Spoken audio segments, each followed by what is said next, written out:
I'm going to call our meeting to order. This is our regular Board of Supervisor meeting for April 28th, 2026. And we're going to start with a moment of silence from Supervisor Sabatier.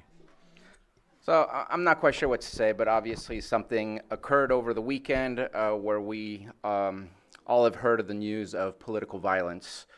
It's unfortunate that we have what we are seeing throughout our country and in our communities, where I'm looking at a room here where I know not everybody voted the exact same way, but you're here for one reason: to see your community do better.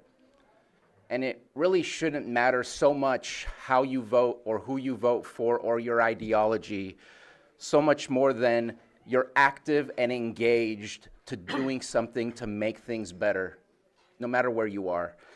And I feel like we need to go back to the basics. It's cliche, but love your neighbor, be kind to one another, give more than you take, and just look out for the ones less fortunate than you. Shouldn't be that difficult, but here we are again, and it seems to be rising, not decreasing.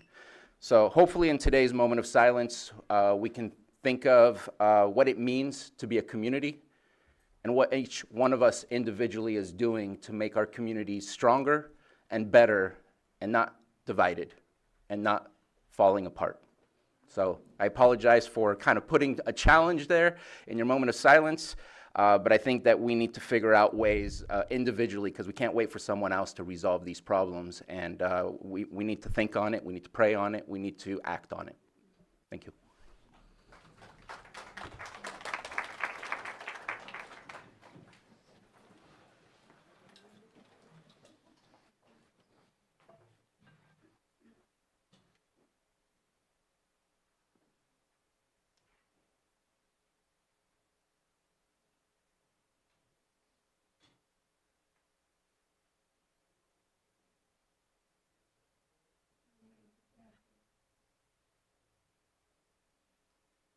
Thank you. Supervisor Crandall, would you lead us in the pledge? Yes. Ready? Begin.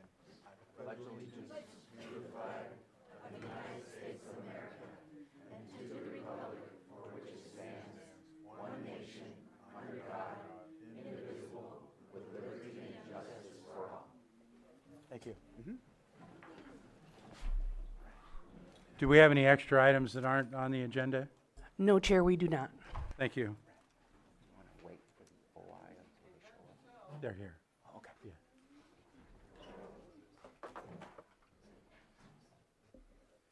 We're going to move on to the approval of the consent agenda, and I have word that 5.4 and 5.11 need to be pulled from consent. Do any supervisors have anything else that needs to be pulled, other than 5.4 and 5.11? No, not hearing anybody in the public that wishes that we pull any consent agenda items for discussion later.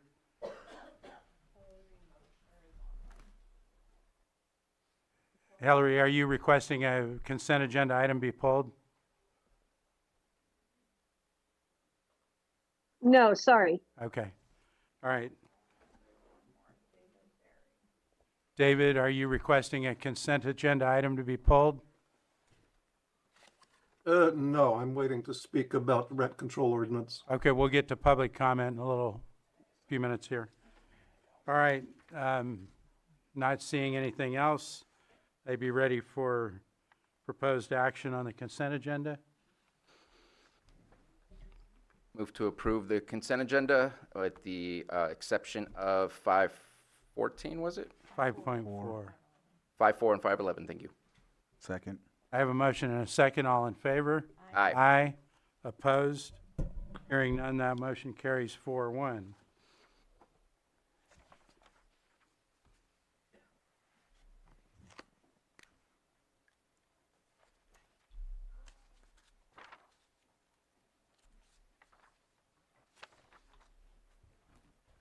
We're going to move on to our timed items, and we're going to start with public input. Can I see a show of hands in the room of who wants to give public input today on items not appearing on the agenda? Okay, thank you. What about online, Johanna? 2? Okay, 3, 4. Okay, we'll go ahead and start online today. The first one. Hillary Mosher, if you could state your name, you'll have 3 minutes. Okay, my name is Hillary Mosier. I'm the regional manager in your zone for the Golden State Manufactured Homeowners League. I would first like to commend you on the work being done by the RSO Ad Hoc Committee. From what I've heard, there are some very progressive and protective regulations being put into place for a comprehensive RSO. However, the process leading to the enactment of such an ordinance seems to be taking quite a long time, logging in hours, month after month. And while we do not advise rushing any decisions on something this important, we do strongly suggest that you take every precaution possible to protect your constituents living in mobile home parks from predatory park owners' greedy overcharges. You must realize that these park owners are taking advantage of your current lack of action by imposing increased rents and fees in the interim. For instance, you know that Caritas, the owner of Sterling Shores, imposed a $60 monthly pass-through increase for the next 10 years that began 2 months ago. This pass-through is to cover operating and maintenance expenses from the past several years. It's a retroactive charge. The park owner has already paid these expenses out of previous rent revenue, as well they should. This bogus charge is like your grocer coming after you when you enter the grocery store and telling you that you can't shop there if you don't pay for the past 5 years of costs for cleaning and maintaining the store. And let's talk for a moment about Caritas. Their nonprofit status is predicated upon a mission statement that claims they are dedicated to delivering affordable housing to low-income folks. This is patently false. Their rents have been steadily increasing at an alarming rate, or I wouldn't be here right now, and you would not have an ad hoc committee. I believe that this council should file a challenge to their nonprofit status with the state Attorney General's California Office of Charitable Organizations, as I have done. But getting back to the ad hoc committee, they should be able to take their time to craft an airtight RSO that will protect your constituents for decades to come. But if the affordable housing stock they seek to preserve is being eroded in the meantime, it is imperative that action is taken by the council to stop this erosion now. The only way that I know how to do this, and remember, I'm the only person that works throughout the state on this issue, is to enact a temporary fee increase moratorium, retroactive to January, that will roll back almost $200 for folks at Caritas and allow a sigh of relief for folks at the parks owned by Harmony. If you fail to take action, you will have sabotaged your own efforts and be left with significantly less affordable housing than the state mandates. Thank you again for your time. Thank you. Next.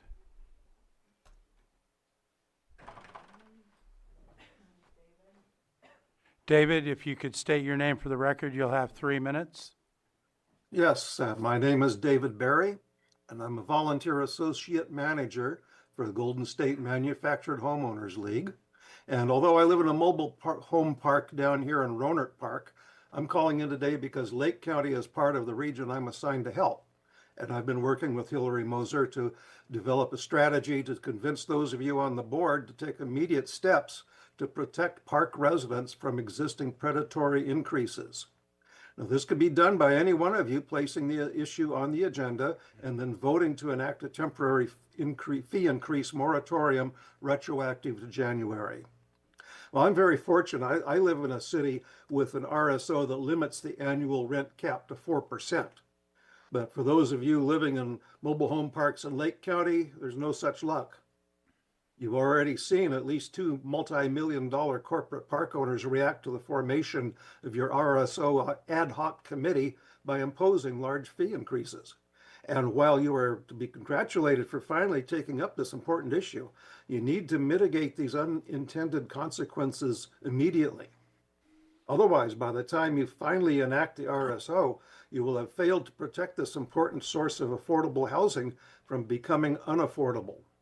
Other municipalities have successfully imposed such moratoriums, and so can Lake County. So thank you for your time. Thank you. Next. Stephanie? Stephanie, you'll have 3 minutes. State your name for the record, please. Good morning. My name is Stephanie Paceno. I'm calling in again about the Robin Lane sewage spill.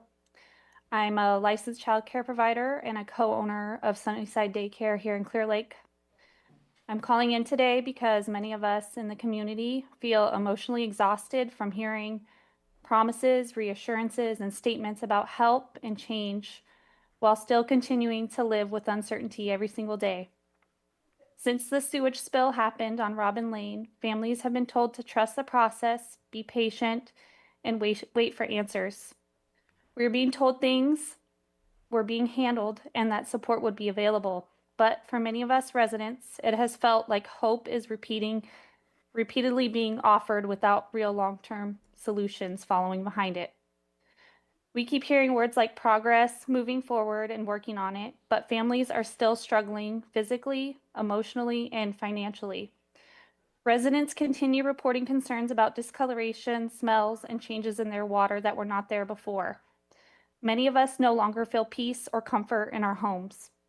As someone who runs a daycare out of my home, this situation affects every part of our life. My home is not just where my family sleeps at night, it's also our workplace, our livelihood, and a place where parents trust me to care for their children safely. Imagine trying to reassure families and protect children while also questioning whether your own home environment is truly safe.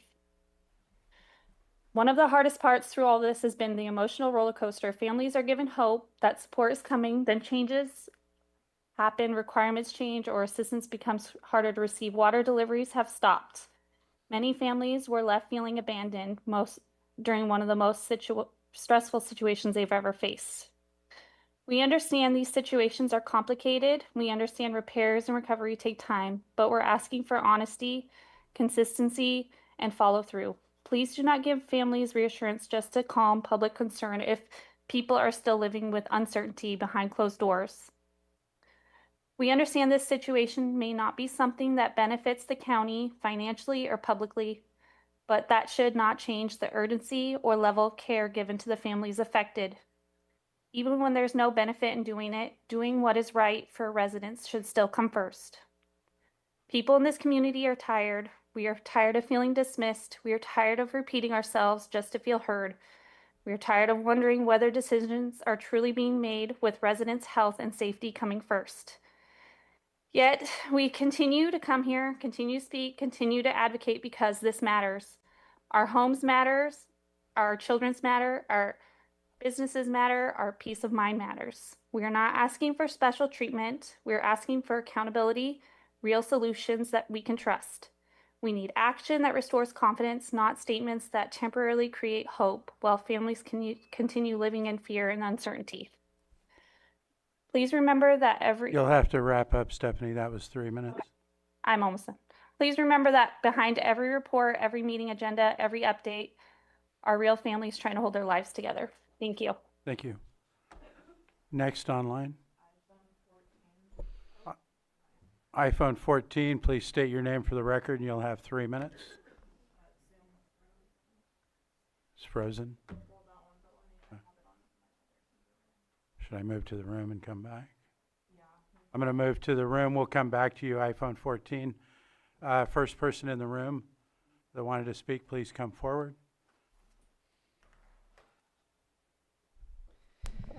Good morning, Board of Supervisors. I'm speaking for Save Our Shelter.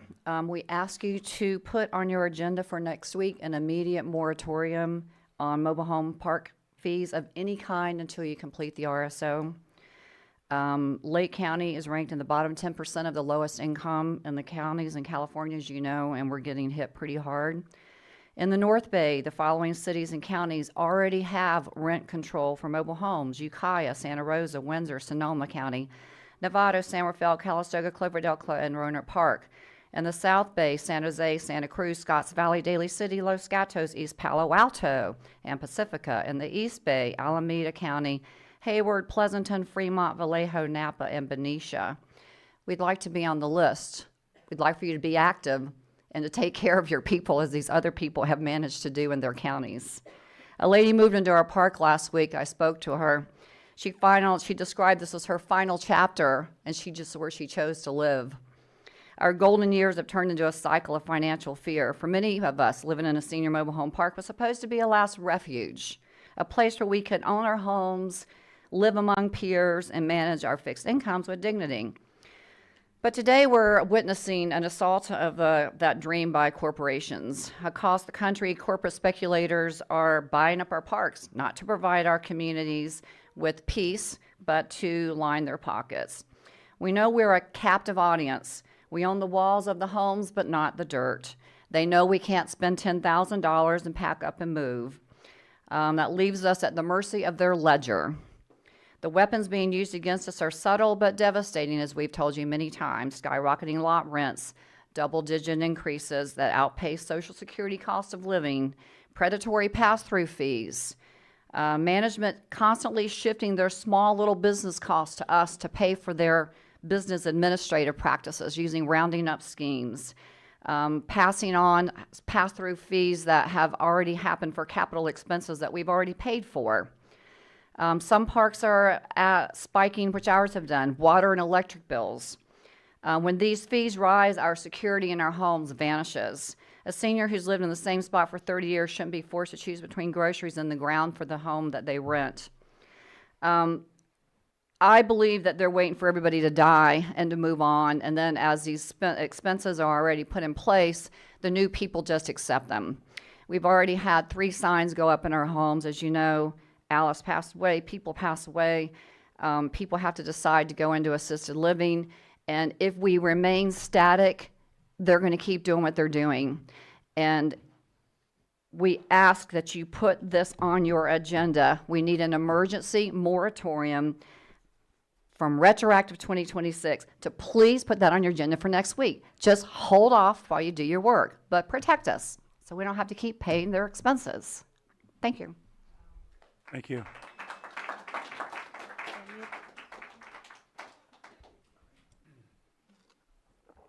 I hesitate to follow that, but good morning. My name's Tom Flanagan. I live in Sterling Shores. I understand that you want to be deliberate in your actions and you don't want to stray on the side of people like us that need help versus people that own parks and have businesses in the county, pay taxes to the county. But you know what our needs are.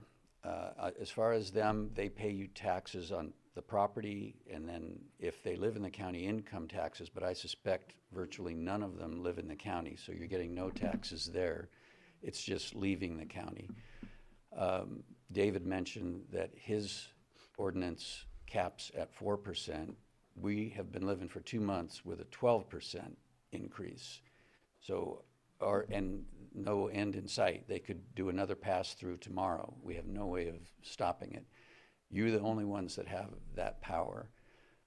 We're going to try to compile a list of all of these various jurisdictions that have RSOs, what they have, what their caps are, whether they're retroactive, whether they cover time of sale increases, things like that, so that you'll be able to see what you can do, what you have the power to do, what other people have done, and not have to reinvent the wheel yourselves. Thank you for your efforts. Thank you. Next in the room, did we have anyone else in the room? Come on. Hey, good morning, supervisors and community of Lake County. I just want to announce that the members of the I'm Thomas Aceves, chairman for the Western Region Town Hall, and I wanted to announce that we're doing the Municipal Advisory Council's Central Region Town Hall, which covers Lucerne, Eastern Region Town Hall, which covers Oaks, Spring Valley, and beyond, and the Western Region Town Hall, which covers Nice, Upper Lake, Blue Lakes, and beyond. We want to invite everybody to the First District 3 Municipal Advisory Council Alliance Community Meeting, which advises Supervisor Crandall. We're very excited about this. Join Supervisor Crandall and the Municipal Advisory Councils in District 3 to hear updates about issues that impact us all and how we plan to tackle them together.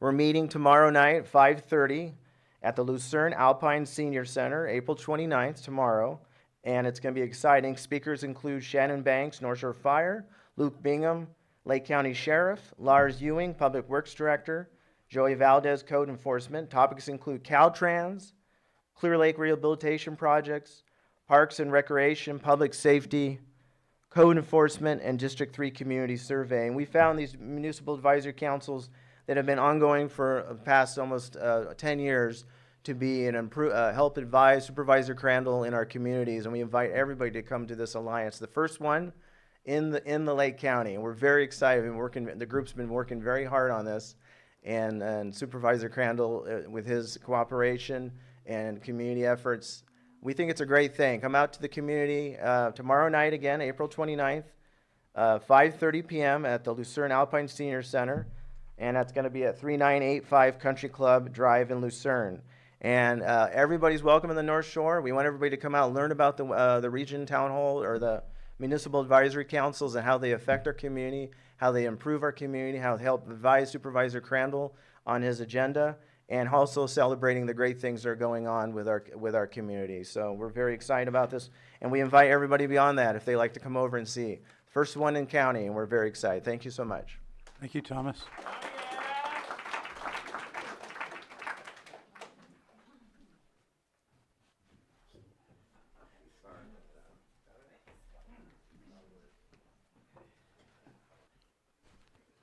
Good morning, Chair, Tom Lasik, members of the board. Yeah, I'm the third Thomas to come up here today. Before I begin, I provide you a copy of the Public Records Act, PRA 2657. It's related to the parcels near Lamson Field that my wife, Margot, had submitted back in February. We'll get to that in a second. What I want to address is really the issue that goes to the integrity of the board's decision-making process. Over the past several hearings, we've seen responses from staff that appear to be responsive on the surface to questions from the board, but in substance actually don't address the questions being asked or the issues at hand. And this is not an isolated situation. It's an ongoing pattern that we've seen for quite some time. But because I only have 3 minutes, I'm only going to go through a few examples. The first one I want to bring up is one that happened a few months ago where Supervisor Owen asked how much fines came from permitted cannabis grows, and the response from the CDD director was that it was over $500,000.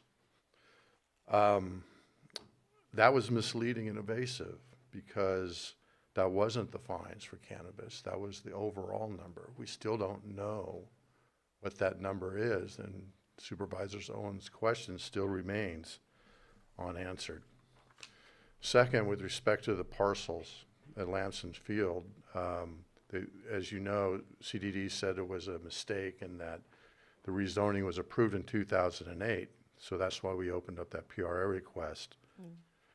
And as the request in front of you shows, it specifically seeks evidence supporting that claim, and while we received a plethora of information, not one of those documents actually show that the board approved those parcels for rezoning. And then when we brought that up 2 weeks ago, the response from CDD was that documents had been provided as part of that PR request. And that's true, documents were provided, but again, it was a what's called a non-responsive request. It didn't address what was going on. It was a deflection.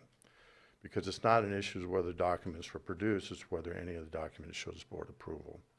And fourth, last week when we raised it again, after public comment closed, the Director Turner said that, well, it was too vague and that's why we didn't give it. But as you can see in front of you, it's actually very specific. It wants the information that the CDD had claimed existed and it never provided it. And taken together, this is not simply imprecision. It reflects a pattern of scope shifting, non-responsive answers, and misdirection. So respectfully, that rises to a level that can only be described as manipulation of the record. And I would also note that the board routinely holds the public to a high standard of evidence and documentation, and that standard should apply to anybody taking representations from staff at face value without record support. It just has to stop. You can't say that you're for accountability and transparency, but yet tolerate this practice of deflection and obscurity. And I'm out of time, but thank you for. Thank you. Appreciate it. Thank you, Tom. Did we have anyone else in the room?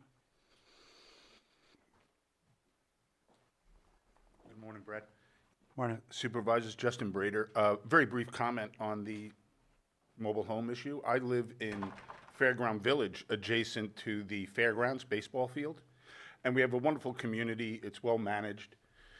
But in the past 3 years, the rent is just up and up and up, unlike the 7 before that I lived there.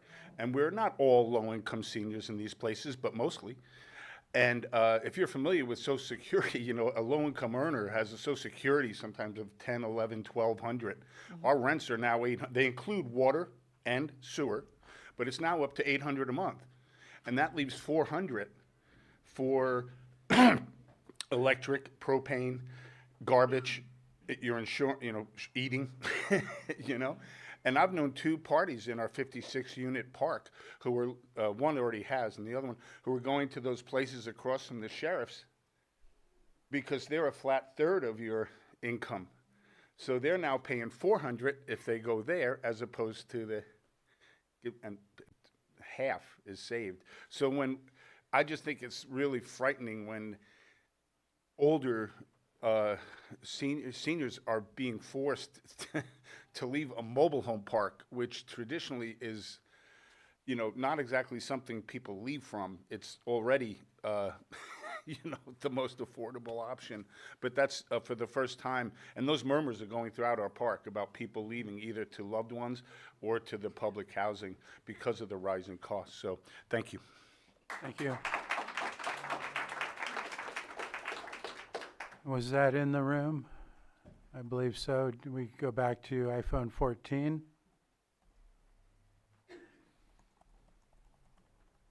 Are they unmuted? iPhone 14, you're unmuted. If you could state your name for the record, you'll have 3 minutes. Sky Lewa, Pillsbury Family Farms. This is a business between a licensed operator and the County of Lake. When the county takes action on behalf of a business without their knowledge, using public programs and public funds, that is the definition of government conduct and not a personal dispute. Let's walk through the facts. The Cannabis Equity Grant was designed to support operators, to create sustainability, not confusion.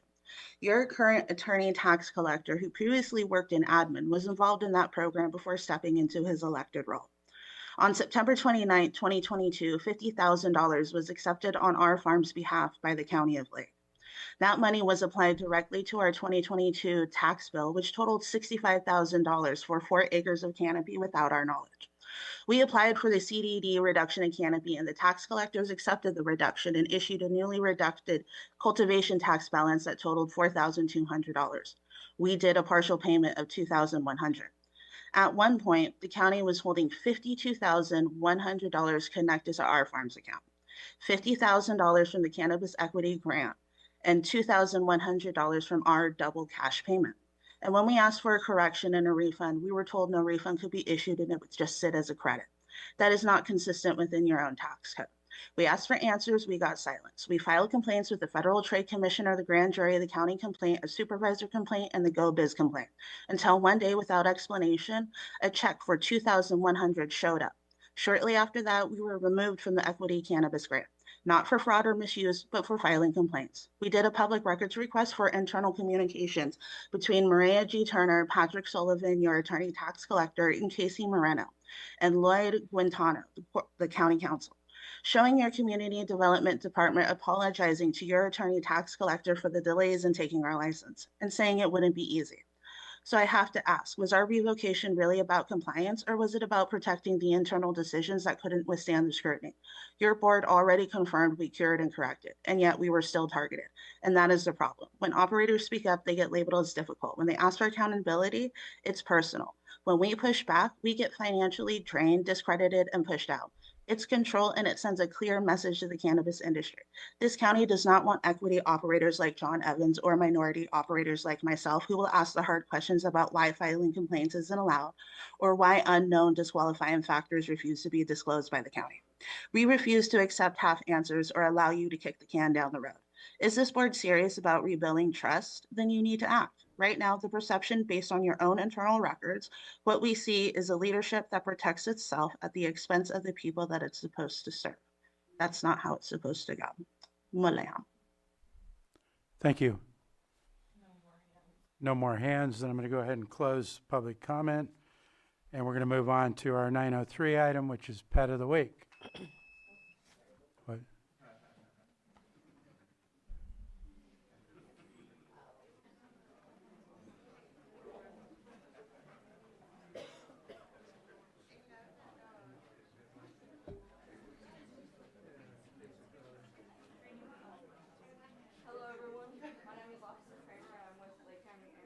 Can you use the mic? Thank you.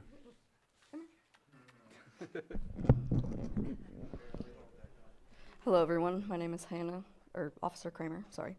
I'm with Lake County Animal Care and Control here in Lakeport, and this is Chief. He's a very active boy. He is neutered. He prefers tennis balls and hard chew toys, and he is very well with other dogs.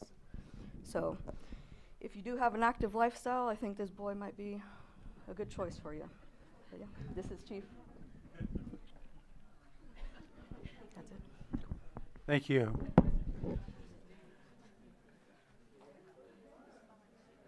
Anybody in the public have a comment on our Pet of the Week? Thank you.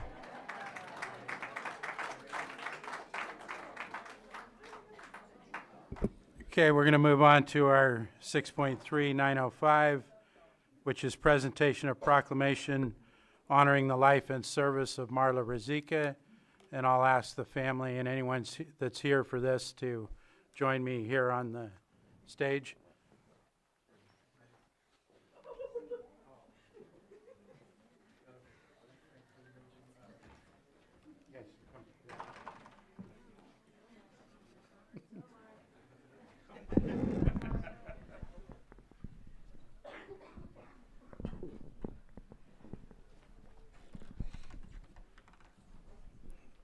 Thank you. And we also have someone online from the civic organization that's joining us virtually. But I'll go ahead and start with the proclamation. This is a proclamation of the Board of Supervisors of the County of Lake honoring the life and service of Marla Rizika. Whereas Marla Rizika, a devoted young Lake County native and compassionate humanitarian, volunteered her time and energy at the age of 16 while still attending Clear Lake High School to join Global Exchange. Upon graduation from Long Island University, she founded the Center for Civilians in Conflict, CIVIC, traveling courageously to Iraq and Afghanistan to bear witness to the suffering of innocent civilians and to document the human cost of war. And whereas through her tireless efforts, creating a team to count civilian casualties, to meet with grieving families, and to amplify the voices of those most impacted by war, Marla became a powerful advocate for truth, compassion, and accountability across international boundaries.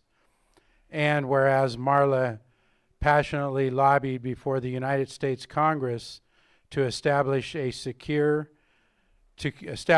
secure a multi-million-dollar fund for reparation to those who were injured and to civilian families who lost loved ones in the conflict, ensuring that justice and humanity would not be forgotten amid the turmoil of war. And whereas her service has reflected the highest ideals of civic duty, global citizenship, and moral leadership, the qualities that inspire others to act with courage and compassion in the face of adversity. Today, CIVIC, 23 years after its founding, operates in war zones around the world with some 120 employees and engages with our United States military, the United Nations, foreign nations, and whereas we remember that Marla tragically sustained fatal injuries in a car bomb explosion while traveling along Airport Road in Baghdad with her civic colleague and friend, Fiat Saili Salim, giving her life in the service to others and to her unwavering mission, aiding civilians in war zones.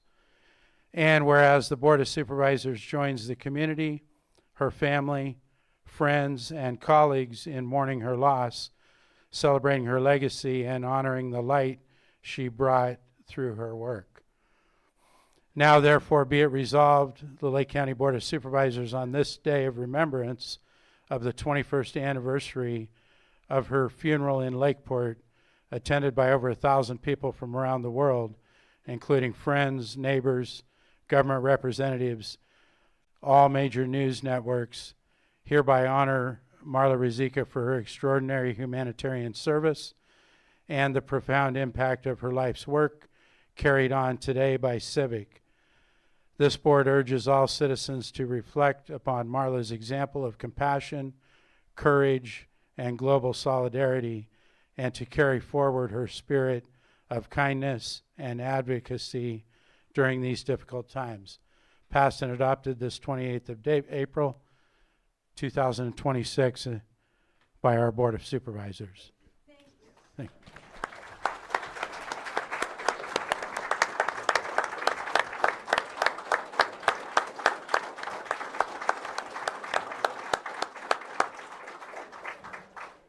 Thank you. And Nancy Rizika, Marla's mother, is going to say a few words now.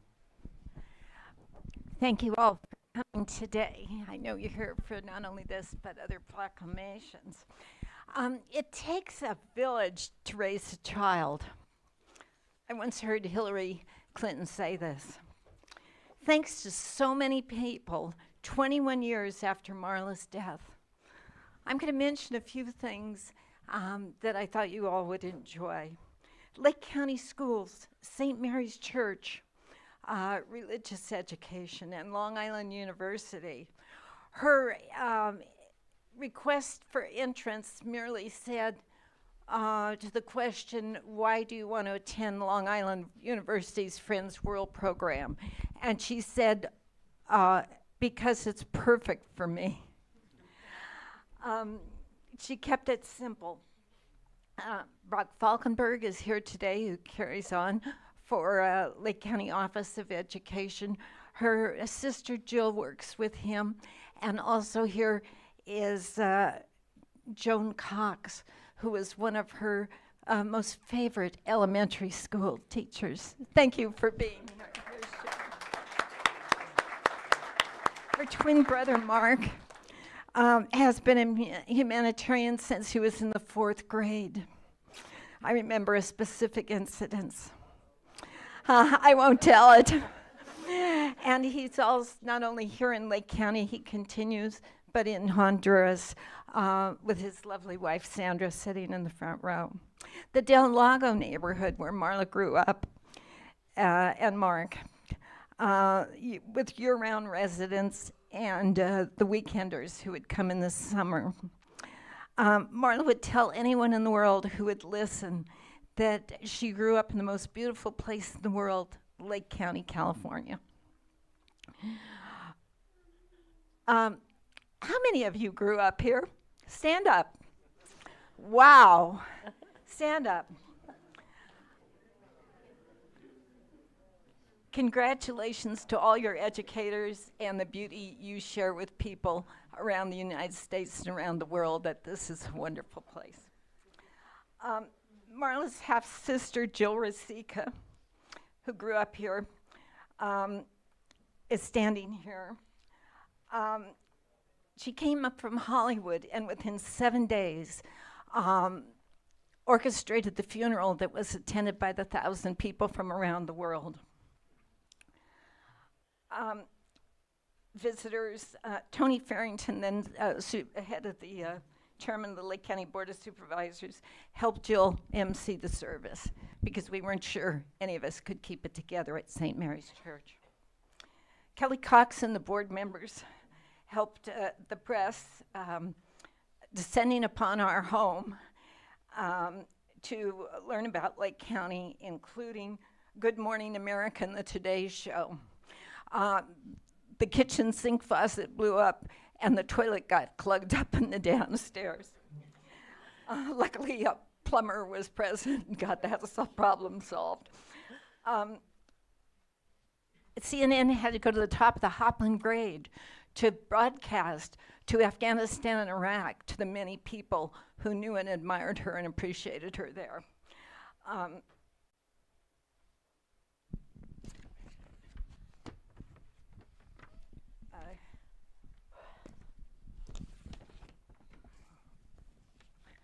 Thanks to Norma Aldegi sitting here in the center row, she logged and oversaw all the donations that poured in here from around the world to keep Civic going, the organization Marla started 2 years before she died, including a $10,000 donation from John Lennon's widow, Oko Ono. In Washington, D.C., for the Senate Memorial, speakers were Dianne Feinstein, Senator Leahy, and the president of Iraq sent his brother. It was Lars Ewing, who was stationed at Joint Base Andrews, stand up, Lars, who received a standing ovation with more applause than anyone in that huge Senate room. And thanks to Peter Windrum, who took my place on the Civic Board for his contributions to Civic and helped me keep my cool regarding the new leadership at Civic. Everyone wanted to be another Marla. In spite of my early concerns, thanks to all the people who have kept Civic going, now 120 people, as Brad said, strong, working around the world, advocating for civilians in war zones during these uncertain times. Thanks to Marla's father, the late Clifford Rosica, and Tim Reeser, who continues to work with the Senate on foreign appropriations, encouraged Marla to work both sides of the aisle. Come on, people, I love that song. Let's love one another right now. Thank you. Stay up here. Can you guys stay up here, please? Stay here. Stay here. Mark, if you and Nancy could come back. Now we're going to have Joanna from Civic say a few words. Good morning. Go ahead, Joanna. Yeah, can you hear me okay? Yes. Good, okay. Good morning, everyone. Wow, Nancy, that was so beautiful. It's an honor to speak to you on behalf of the Center for Civilians in Conflict. Marla Rosica founded Civic 23 years ago. Today, as Nancy mentioned, Civic now has 120 staff members around the globe. Civic envisions a world where every civilian is protected from the harms of conflict. Our work spans Belgium, Benin, Burkina Faso, Chad, Iraq, Kenya, Mali, Mauritania, the Netherlands, Niger, Nigeria, Somalia, Sudan, Switzerland, Syria, Togo, Ukraine, the US, and Yemen. In 2001 to 2005, Marla courageously went door to door in Iraq and Afghanistan, documenting civilian deaths and injuries, and then worked with the US military to get families compensation for their losses. This year, Civic launched the Marla Project, which continues Marla's work by seeking amends on behalf of specific families harmed in US operations today. It has been a great privilege this year to get to know Nancy, Mark, Sandra, and their beautiful children, and other family and friends of Marla's. Civic is so proud to carry on Marla's legacy. Thank you. Thank you.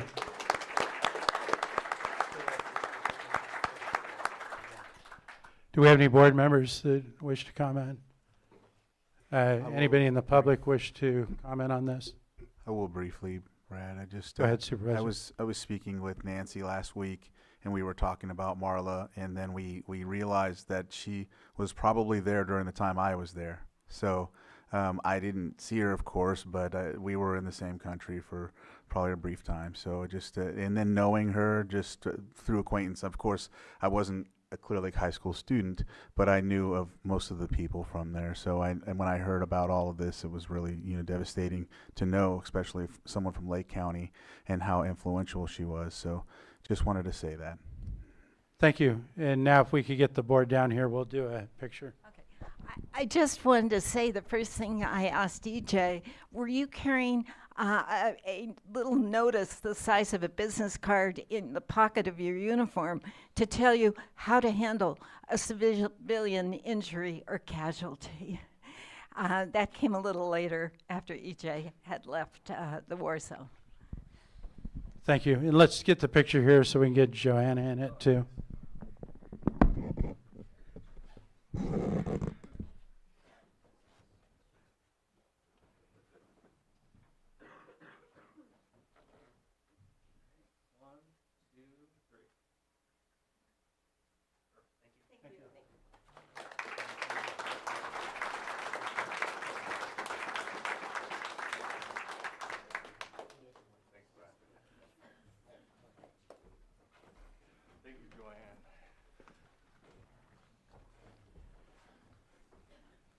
We're going to move on to our 6.4 item. This is a presentation of proclamation designating May 2nd through 9th, 2026 as National Osteogenesis Imperfecta OI Awareness Week in Lake County. Supervisor Sabate is going to handle this.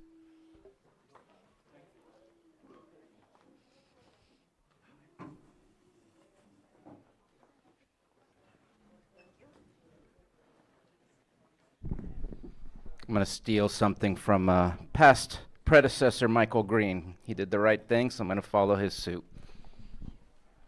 If you want to come up front. Good to see you again.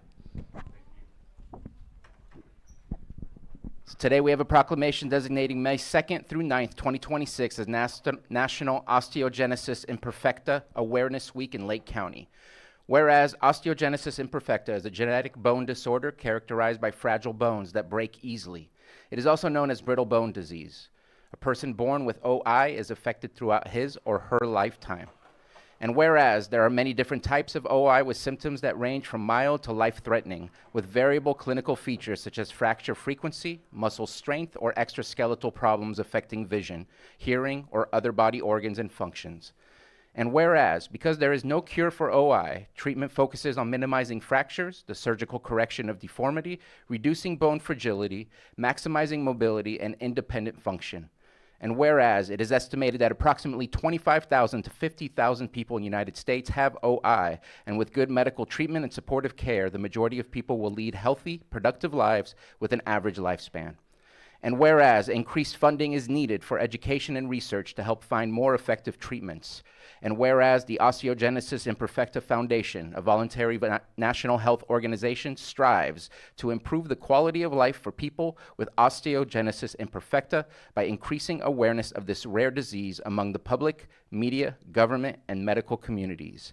Now, therefore, be it proclaimed that the Lake County Board of Supervisors does hereby designate May 2nd through 9th, 2026 as National Osteogenesis Imperfecta Awareness Week in Lake County and recognizes the courageous and unbreakable spirit of those affected. Passed and adopted this 28th day of April, 2026, and signed by our board chair.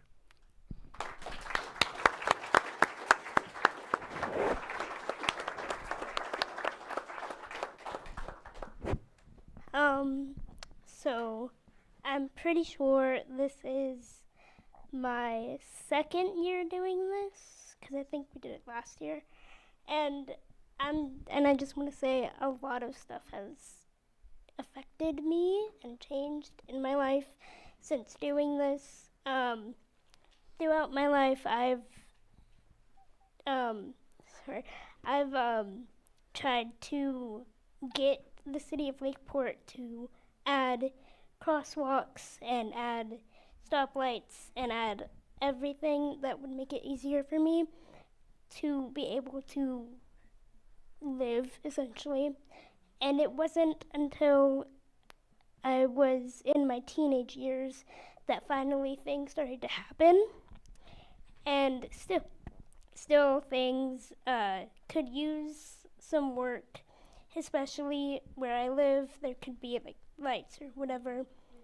But I just want to say that I really want to thank my mom for helping me, because Um, without her, I feel like I would be a person that wouldn't go outside very much, wouldn't really interact with the world. But with her help, I am now in the theater company, and I went out there and I did things, and I just want to say I'm really happy that we're doing this and spreading more awareness, because I am the only one like this with this disease in Lakeport, and so I really want to spread awareness, and so I'm really happy that we're doing this.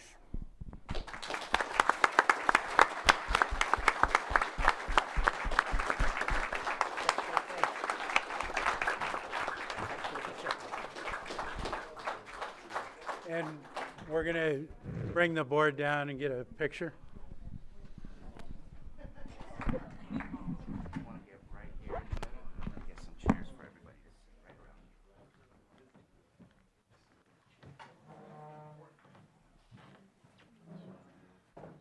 Stand behind us. Yeah, we can stand behind. Mom, want to come up? No, sit down, sit down. I'll stand back and sit down. I was gonna stand anyway, but.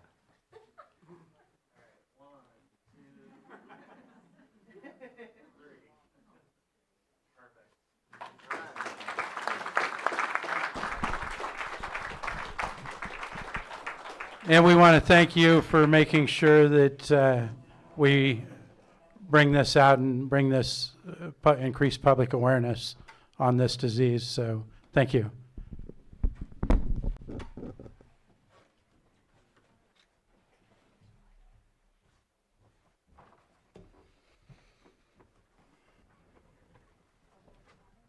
What was that? No, I was getting ready to. Was there any public comment on this last proclamation before we move on? Anything else? Okay, we're going to move on to our 9:15, 6.5 item, which is presentation of proclamation designating April 2026 as Autism Acceptance Month in Lake County, and I'll ask anyone who's here for that to join me up here.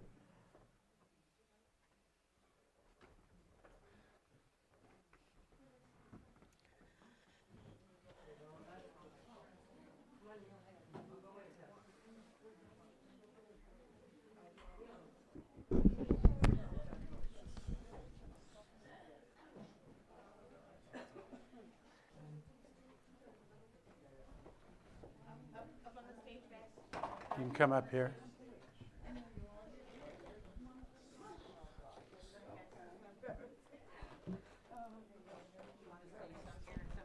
Yeah. Wait, however it works. We can get a lot of people up here, but Coming up, guys. come on up. You can get up there as far as you need to. Make yourselves comfortable up Hell here. yeah. The only reason last How's it time I going? was here it was because of my mom and my Hi, Patrick. We have plenty of room up here. Nice.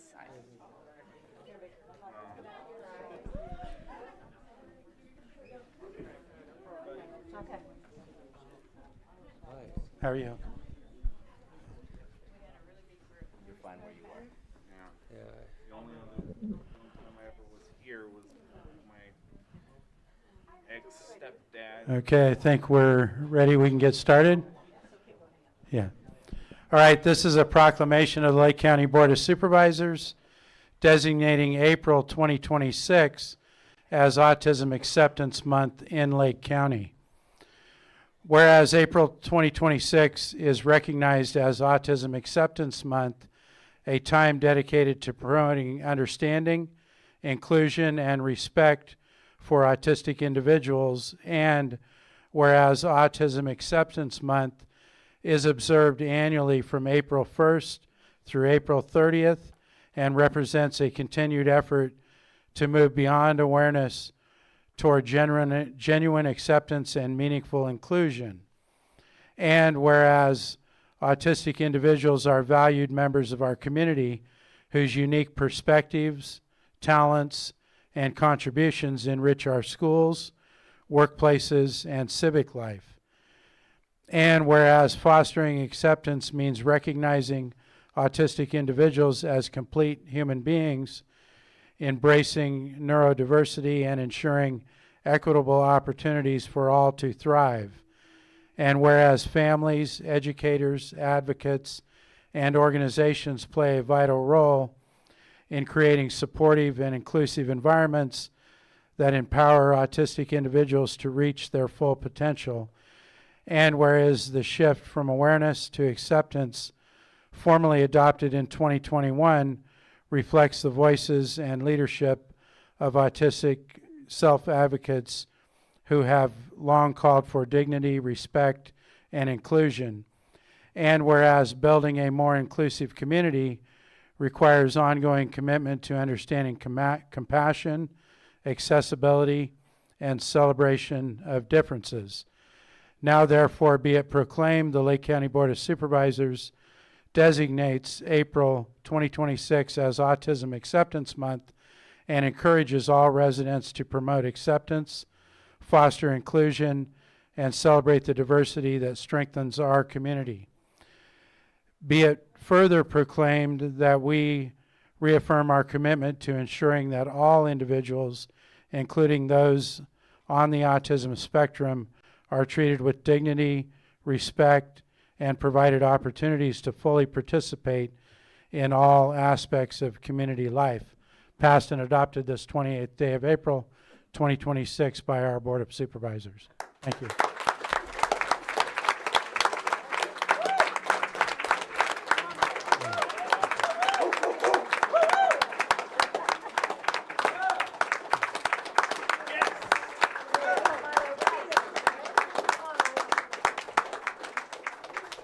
And I wanted to thank Robin Aceves for contacting me and making sure that we're bringing awareness to this and supporting our community in this area.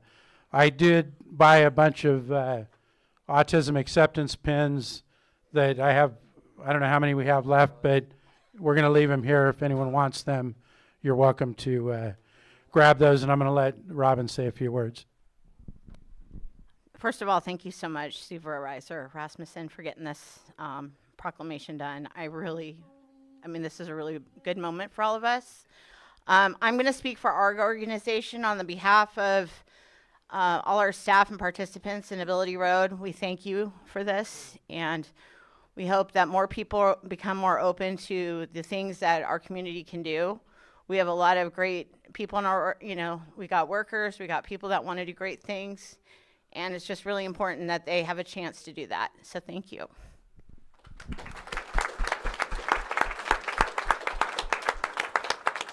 Thank you.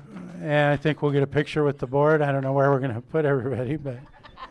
If I could just say, Go ahead. I feel like I'm surrounded by truth tellers, because I have learned of many folks around in my life who have been on the spectrum, and I wish we can take some of their abilities and use their superpower within us, because I have seen that superpower, and it's exceptional. Well said. Thank you.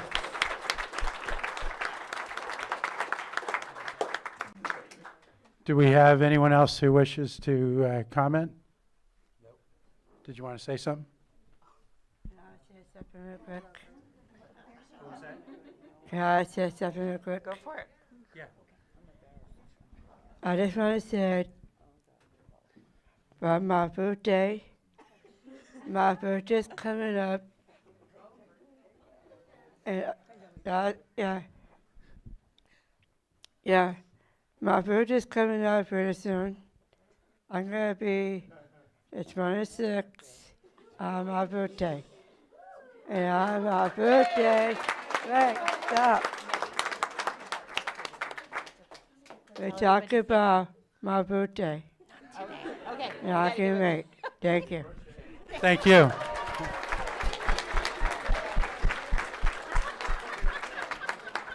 All right, I think we're ready for a picture. Okay, Brittany. Here's our photographer here, Trevor. Everybody, wait. Everybody look at Trevor.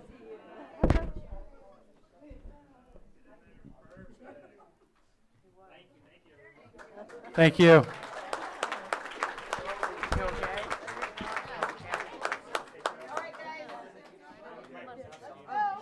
Right. You told everybody. They all heard.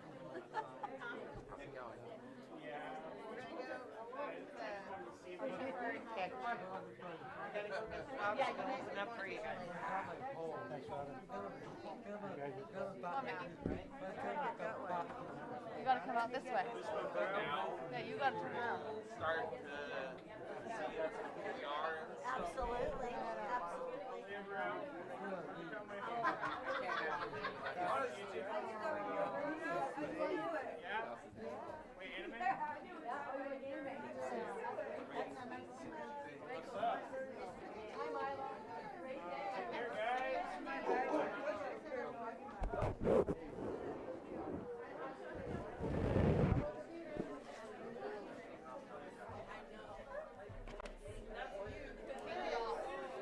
Well, that just crept up, Susan. Yeah, she just brought it up. I said that just crept up.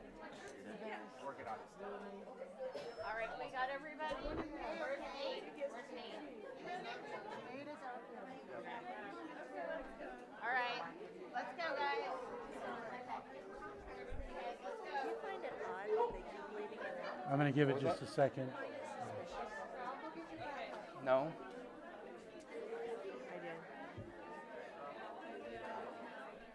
I think it's almost deliberate.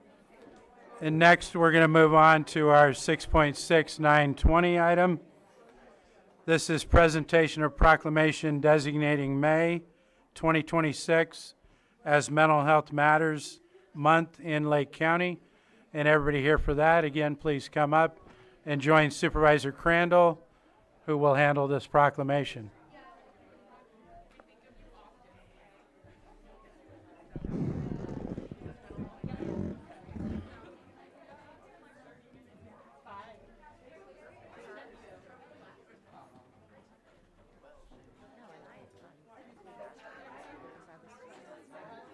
Oh, yeah, grab one.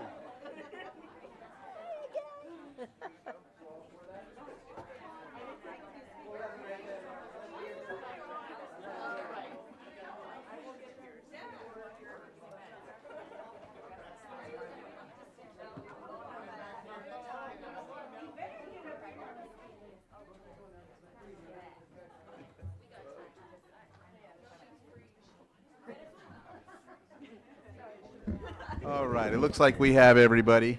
I'll go ahead and read this proclamation for designating May 2026 as Mental Health Matters Month in Lake County. Whereas every day millions of people face stigma related to mental illness, causing many to face their mental health challenges for years without help. Each May, Mental Health Matters Month provides the opportunity for everyone to come together to illuminate mental health awareness in an effort to stop the stigma. Bringing forth this awareness is crucial to helping people reach out for the assistance they deserve. And whereas mental health challenges are one of the most common health conditions in California, affecting 1 out of 7 adults and 1 out of 14 youth, and impacting both the person experiencing mental health challenges and those persons who care and love the person facing the challenge. And whereas 1 out of every 26 Californians with a serious mental health illness have difficulty functioning in everyday life, and if left untreated, have life expectancies 25 years shorter than the general population. Whereas every day millions of people face stigma related to mental health and may feel isolated and alone, going years before receiving any help. Whereas recovery can and does happen, and all of Lake County should know that support and help is available regardless of any individual situation. And whereas creating a community where everyone feels comfortable reaching out for the support they deserve is crucial to ending the stigma around mental health. And whereas access to support and ending the stigma is of paramount importance. And whereas Lake County recognizes and appreciates the many community partners, advocates, and organizations who work tirelessly to promote mental wellness and reduce stigma. And whereas Lake County Behavioral Health Services wishes to increase public understanding of mental health now, and by promoting early intervention can significantly improve outcomes for individuals and families. Now therefore be it proclaimed, the Lake County Board of Supervisors hereby designates May 2026 as Mental Health Matters Month in Lake County and encourages all residents to support one another through compassion, understanding, and active participation in creating a stigma-free community. Passed and adopted this 28th day of April, signed by the Chair of the Board of Supervisors, Brad Rasmussen.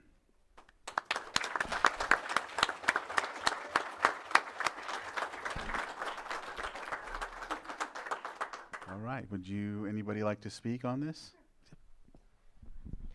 Good morning, everybody. My name is Elise Jones, and I have the privilege of serving as the Director of Lake County Behavioral Health Services for the past 3 years. I'm also an individual with lived experience. What does that mean? That means I have diagnoses of post-traumatic stress disorder, obsessive compulsive disorder, and major depressive disorder. We'll stop there. I take medications on a daily basis to manage these illnesses, like many people do for diseases like diabetes and hypertension. So we don't really bat an eye when we talk about chronic health conditions, but yet today we know that stigma still persists, as evidenced by the gap that people experience from the point that they begin experiencing mental health problems to the point at which they receive treatment. We're working hard every day to close that gap. I'm proud to say that we've expanded mental health services pretty dramatically in an attempt to meet what is clearly a big need in this county. We are also a peer-run organization. Again, people with lived experience serving the community members, right? It makes a big difference, so I'm really proud to stand alongside staff and community partners, many of whom I've worked with for a long, long time because we're getting old now. And it's just fills my heart with gratitude. We are throwing a big party on May 9th. It's at the Courthouse Museum Park. As we do every year, we're green. We're going to have a fun time, so we hope to see you there. And I know we have other people that want to come speak.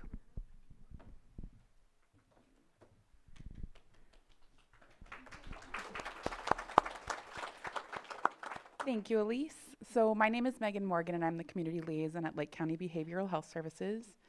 Good morning, Chair, members of the board, and all of our community members here today. Thank you for the opportunity to recognize Mental Health Matters Month here in Lake County. Like many people in our community, I have struggled with my mental health. In fact, 1 in 5 adults experience a mental health condition each year, and I'm one of them. There was a time in my life when stigma almost kept me from seeking help. I worried about how I would be perceived and whether speaking up would change how others saw me. But I did seek support, and it made all the difference. That experience is why this work matters so deeply to me, because behind every number is a person, a neighbor, a coworker, a family member, who deserves to feel seen, supported, and to know they are not alone. Mental Health Matters Month is about more than awareness. It's about connection. It's about creating a community where people feel safe to ask for help and confident that help will be there when they do. If there's one message I hope we can all carry forward, it's this: you are not alone, and you don't have to go through it alone. I also want to make sure that everyone is aware of our mobile crisis response team. If you or someone you know is in crisis, you can reach out to us 24 hours a day, 7 days a week at 1-800-900-2075. Thank you.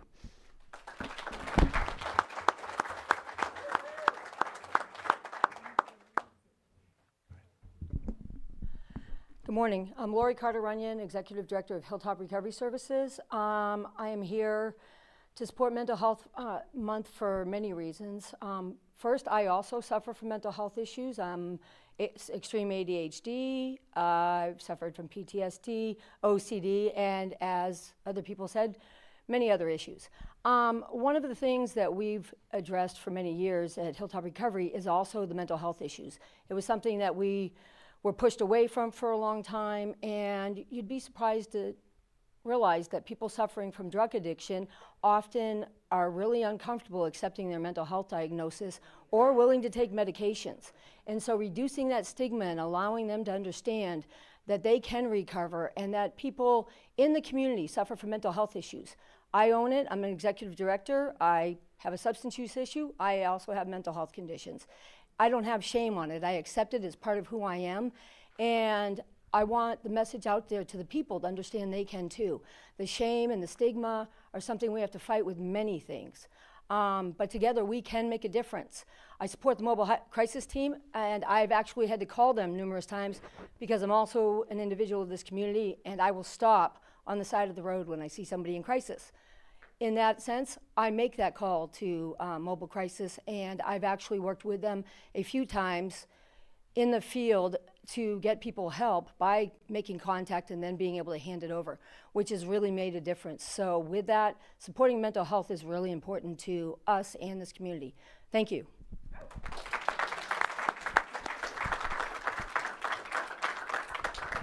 I just want to say, Lori, I wanted to thank you because I know my mother stayed at Hilltop Recovery, and my mother did have generational trauma from her life and a lot of mental health issues that also were passed down to me, where I self-medicated, and I am a veteran with PTSD, so I know what it's like to self-medicate and then finally come to a point where I went to the VA and got help and started addressing those things. And so I wanted to share that with all of you that, we need to really take care of it. Your team is there to help people take care of it. And if there's anyone out there, please make sure you know a lot of the folks with these mental health, challenges. They're looking at the worst of the worst case scenario. They look at what's going to happen that's the most darkest. And so a lot of times they can't see, if 5 things that are great happen, they only see the worst. So that's part of the issue there, and that's just continuously compounding on top of what they're already struggling with.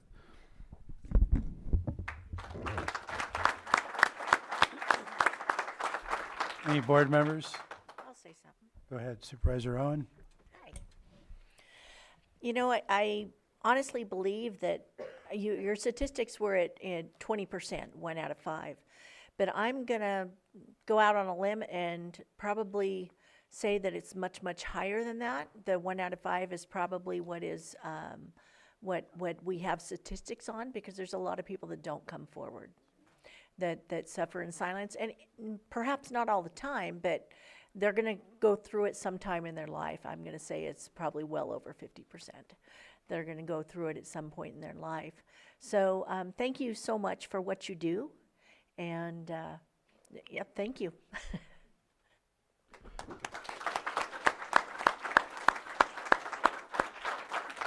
Thank you, Supervisor Owen. Do we have anybody in the public that wishes to any further comment?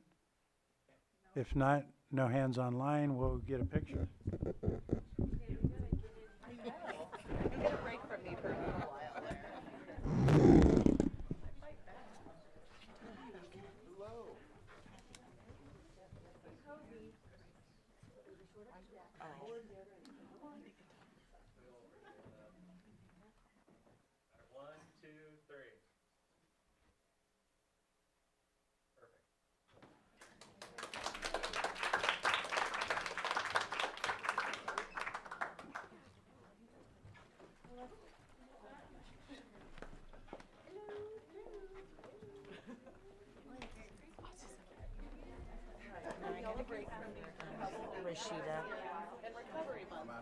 We'll change the decoration for you. Yeah, we got 2 more.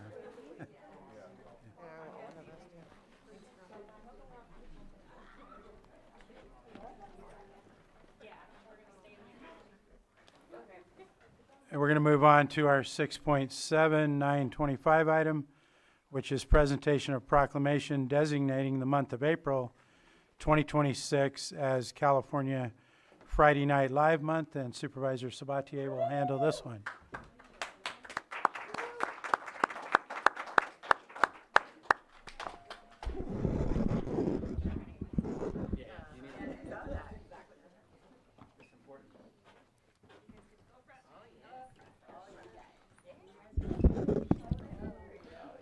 Welcome, everybody, and thank you, Chair, for giving me this proclamation. Not only is this a personal joy for me to do this, and you'll find out later, I'm sure, but I really appreciate that a friend of mine from college has taken on a role of leadership in helping our youth and better understanding the world around them and how they can affect change in the world. So, Richie, thank you for what you're doing with this club. Today, the proclamation designating April 2026 as California Friday Night Live Month. Whereas the Friday Night Live program, which was established in 1984 as the model program for the state of California and engaging young people as active leaders in their communities to reduce underage alcohol use and address other challenges faced by their peers by building partnerships for positive youth development. And whereas the Friday Night Live program engages youth partners from grade 4 through high school and beyond, ensuring that they benefit from the continued growth and enhancement of this youth-led, youth-driven program and the unique opportunities it provides. And whereas youth in Friday Night Live programs experience an environment that provides for physical and emotional safety, which allows them to express their authentic selves. And whereas youth participants learn about their communities through participatory action, research, and meaningful engagement with stakeholders, leading to positive connections and interactions that contribute to healthier environments. And whereas youth leaders in Friday Night Live programs have opportunities to participate in the decision-making processes, express their opinions constructively, hear those of others, and take action on issues they are passionate about. And whereas participants build caring and meaningful relationships with their peers and adult allies that support a sense of belonging and connectedness to their school and broader community. And whereas youth partners experience opportunities for interesting and relevant skill development activities to build resiliency, establish healthy attitudes and behaviors, and foster academic success. And whereas Friday Night Live programs prepare the leaders of tomorrow through real-world skill-building experiences and community partnerships, ensuring the workforce of the future is equipped with the necessary skills and compassion to foster healthy and thriving communities across California. And whereas during the month of April 2026, Friday Night Live youth leaders in 55 counties throughout the state of California will highlight their efforts to prevent underage drinking, gambling, and tobacco, cannabis, and other drug use by mobilizing their communities with a unified call to action. Now therefore be it resolved that the Lake County Board of Supervisors join with the Lake County Department of Behavioral Health Services to designate the month of April 2026 as California Friday Night Live Month and applauds Friday Night Live youth leaders and their adult allies who are committed to improving the quality of life for present and future generations, passed and adopted this 28th day of April 2026 and signed by our board chair.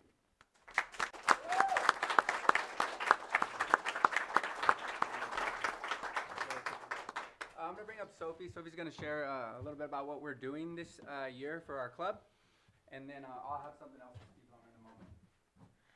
Hi, my name's Sophie Sabatier, and this year our club focused on underage cannabis use prevention and education campaign.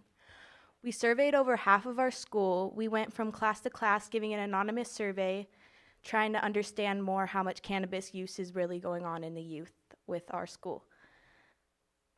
We will be using the data to present to Clear Lake Council on May. Please come to the City Council meeting on May 21st at 6 p.m. and support the club's effort in using local data to drive policy change. Thank you.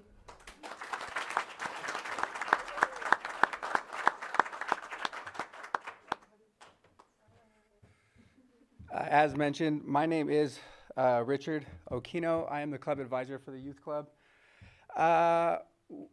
While listening to everybody's proclamations, your advocacy, Marla's advocacy, I decided to do a quick Google search of Marla. I think it's important that we shed light and illuminate Marla Ruzicka's life of activism, advocacy, selfless leadership.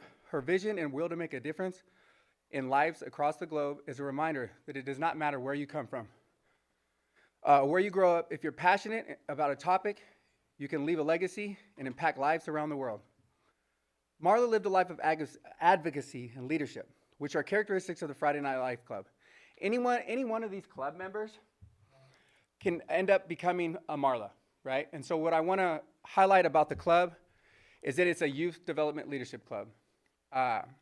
Exposing them to the Board of Supervisors, exposing them to the City Council, it is imperative that we do that to our young people, because this allows them to increase their protective factors and decrease their risk factors, right? And so we all know how much risk factors there are, but there's just as many protective factors, and it starts with the adult allies, right? And so I encourage everybody to come, or at least view the City Council, Clear Lake City Council meeting on May 21st at 6 p.m., where their efforts, right, that gathering data, it took about 2 months. It was hard. It was hard work what they did. And they did it in a way that they didn't get duplicate efforts, right? Duplicates. And so I just encourage everybody to tune in on that day and support these youth. Thank you.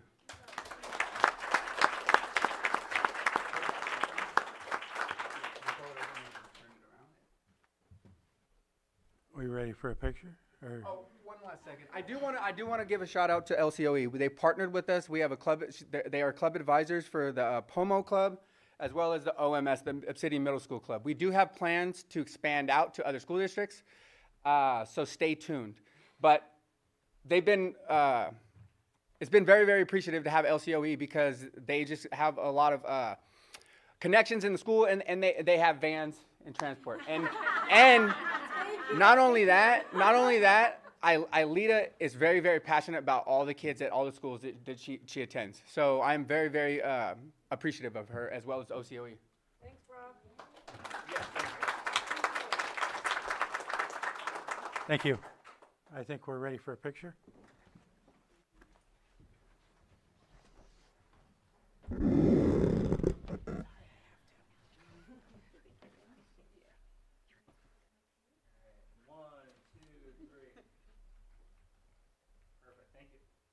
One more, hang on.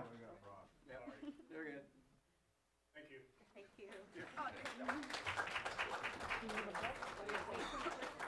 Yes, twice in less than 4 days.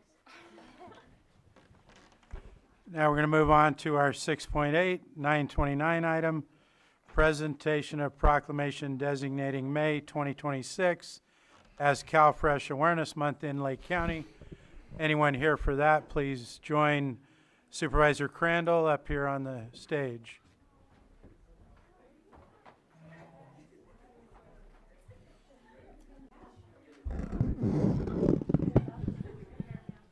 The picture we took is proof that they're not truant from school.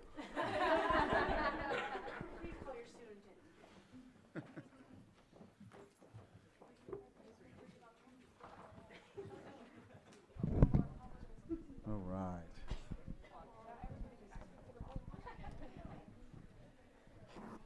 I think that's everyone. All right, so I'm going to go ahead and read this proclamation designating May 2026 as CalFresh Awareness Month in Lake County. Whereas CalFresh is a monthly benefit for food purchases that helps low-income residents gain access to healthy foods, and participation can play a crucial role in improving the health and status of vulnerable populations. And whereas every $1 in CalFresh generates $1.79 in local economic activity. And whereas 15,870 individuals in Lake County are currently receiving CalFresh benefits totaling $2.9 million per month, $38.7 million in benefits over the course of the last year. And whereas the County of Lake Department of Social Services recognizes the need to reduce hunger by increasing access to and participation in food assistance benefits, particularly for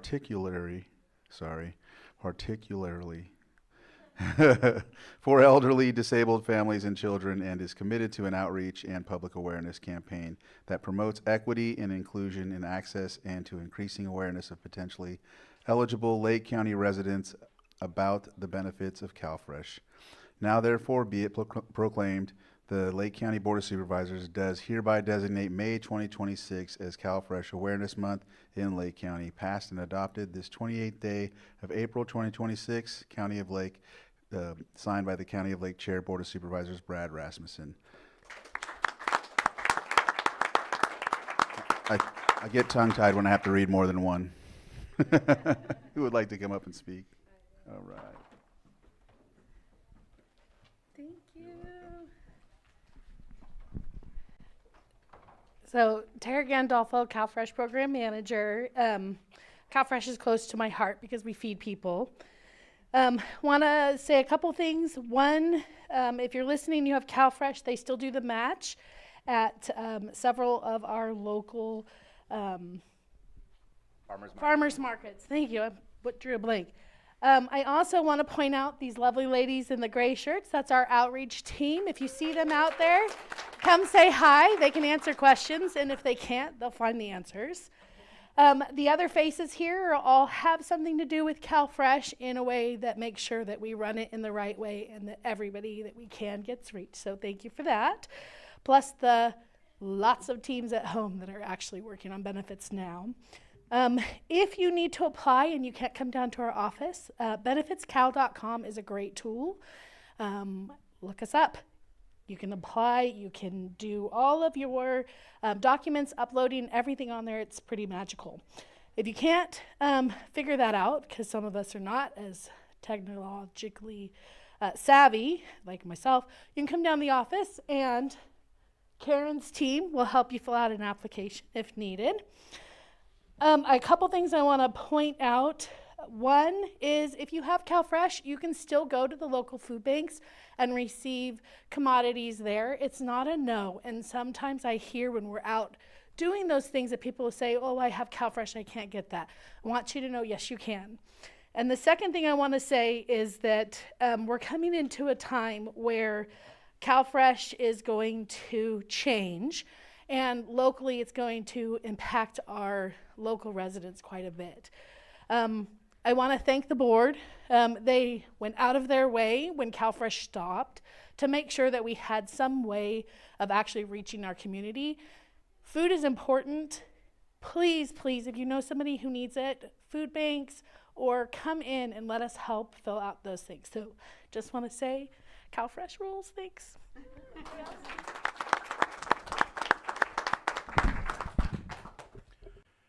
And I just want to thank you folks for all the work you're doing. I've had the opportunity to work with some of you in collaboration with the Gleaners throughout last year, and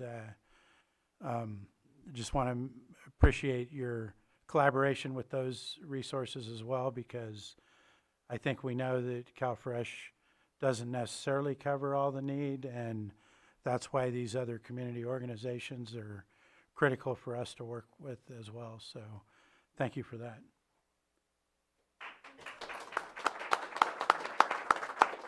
Do we, any other board members, or not? Doesn't look like it. Anybody in the public? No? No hands? Let's get a picture.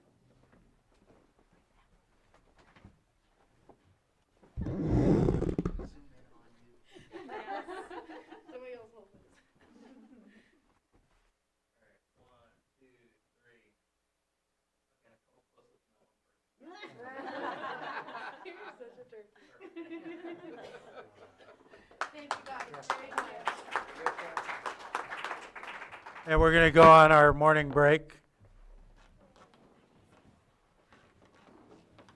We're out acclimated.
Call our meeting back to order.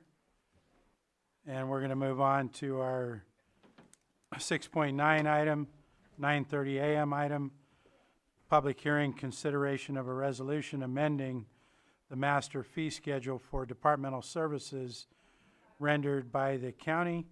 This will be handled by our administrative office. I'll turn it over to our Deputy CAO, Casey Moreno. Good morning, thank you. So Chapter 2 of the Lake County Code of Ordinances, Article 28, allows for the review and update of the master fee schedule at reasonable and timely intervals. Before you today are updates to the master fee schedule, adjustments by CPI, cost studies, and state and federal mandated laws. The Consumer Price Index is calculated using the Department of Labor's Consumer Price Index for the urban customers in San Francisco, Oakland, San Jose metropolitan areas. This year, the CPI is 2.48%. The changes presented today include ag, animal control, assessor recorder, auditor controller, behavioral health, building and safety, code, planning, public services, which is now part of public works, sheriff, and water resources. Are there any questions? Do we have any questions from board members at this time? Go ahead, Okay, we'll start with Supervisor Sabatier. Let the record be shown that I pulled my pen out at 10:45. I think that's historical. I'm not going to say no to this, but I think that we need to have a deep conversation. From a layman perspective, walking into a list like this is one of the most overwhelming things to ever lay eyes on. As far as what is it going to cost me to do my project, I have no idea until I ask somebody to tell me how much it's going to cost to do my project. There's just so many line items to look through. And so I guess what I want to say is I'm confused as to why certain things cost a certain amount and why we don't just say, here's who you're dealing with, here's the hourly wage that this person is costing the county, and you're paying the hourly wage because you're paying for the time spent on this. I just want to have a deeper conversation because sometimes we use percentages on things which I'm not fully comprehending. So we did reduce the construction cost at one point, I want to say 2022, I'm looking at CDD staff, I think it was 2022 or 2023, from 3% construction cost to 2.6, but I can also vouch for you and say that between 2015 and 2020, we went from like 100 to 150, let's just say 200 as a high example, per square foot of construction of a house to above 400, but we stayed at 3%. So I feel like if the construction cost doubled, but we kept the same percentage, like, I don't know, something's not sitting well with me with the percentages, and certain CPI increases don't make sense when it's an hourly wage. It makes sense if we gave raises, but it doesn't make sense for a CPI increase on an hourly wage. And I feel like there needs to be a holistic conversation. We've been talking a whole lot about fees and what it means to have these fees to our development of our community. And I know what it probably ultimately means is potentially a reduction in what our revenue is. But as far as I'm concerned, we're supposed to pay for a finite amount of stuff based on the fees that we collect. And if we're doing it hourly, that covers everything. From putting money aside for the next general plan, putting money aside for the next housing element, putting money aside for, all the stuff that makes for the compounded whole cost of using a service. Some of these costs are going to be at a loss because they're not hourly, and some of these costs are going to be at a gain because they're not hourly, and some of these costs, if we're doing percentages, I mean, on a $500,000 construction cost of a house, you would get $13,000. I divided it by the chief building official, and it would be 80 plus hours that would pay for. And I just want to have a deep dive. That's all. I just want to have a deep dive. Today, I don't have enough information to say no at this very moment in time. It's a CPI increase. We're legitimately allowed to do that. But I just kind of want to hit a bit of a pause button and say, This is the most convoluted, confusing thing for me to look at, and I can't explain to somebody who wants to build something what the actual costs will be. And I think that we can simplify this by just saying, here's the hourly wage for the people that you approach at these counters, and these are the services that they can provide to you. We don't have to say this is how much it costs to do siding, this is how much it costs to do roofing. Like, I bet you it's the same person that reviews that, and we can use an hourly wage for that. And again, the construction cost, with the way it's gone up so fast in the past decade, that 3% today is a whole lot more than the 3% from before. And I'm not being told that we're making a whole lot more money. Maybe that's because we don't have as many homes being built, even though there has been a increase due to the rebuild, but maybe not as many new homes being built. But I don't know. That's where my mind is, and I just needed to express it because I think we're only we're layering and layering and layering, and I feel like we just kind of start from scratch and simplify, because it is complex and complicated, and we should make it as simple as possible. So specific to CDD, we are doing, we have a consultant that will be coming in. I don't believe we've selected somebody yet, but the RFP did close, and so there is a panel assigned to that. So that is something that they will be looking at, is how the fees are calculated, and if there's a way that we can streamline it, just have a blanket hourly rate that then can be applied to things. But we will absolutely talk to the consultant once somebody is selected and see if CPI is acceptable for CDD's permit increases over the next few years, or if we should redo fee studies each year. It'll be a conversation, but that's specific to their department. It's not all departments. And yes, the 3% is, but the overall, the hourly wage versus a set cost, that can work for environmental health, that can work for a whole lot of others as well. And I think I have 16 pages, and that's just the changes, let alone the entirety of everything. I just think it's too much. Like, we have to find the point where it is overly complicated for the average person that lives here to have an understanding on their own what this is and what it means. And we shouldn't always have to take time to just ask the simple question of, I want to build something, what's it going to cost? Then we're going to ask them to pay us, because it's going to take us a whole lot of time to figure it out too, because it's that complicated. So clarification, just so I understand, are you suggesting maybe if this goes forward, then over the next year before it comes back, that we figure out some kind of a plan to address those questions or possibilities that you're laying out? 100%. And I think what we need to do is just be very real and say, are these fees conducive to development in our community? And if we're not seeing the development in our community, it doesn't have to be the fees, but I think we should still have the conversation to see, is there a better way to do this to make it more conducive? Thank you for clarifying that. Supervisor Owen, we'll go to you. I have quite a few questions, and I'm sorry I didn't call you yesterday on this.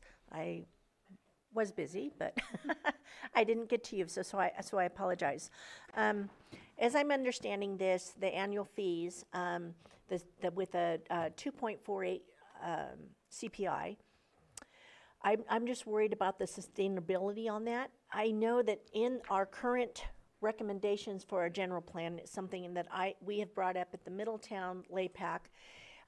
They're wanting to increase or they're wanting to change our building requirements and require it to be fire resistance. And that's going to increase the cost of building by about 2 to 3 times, which means this CPI would go up and meet that as well.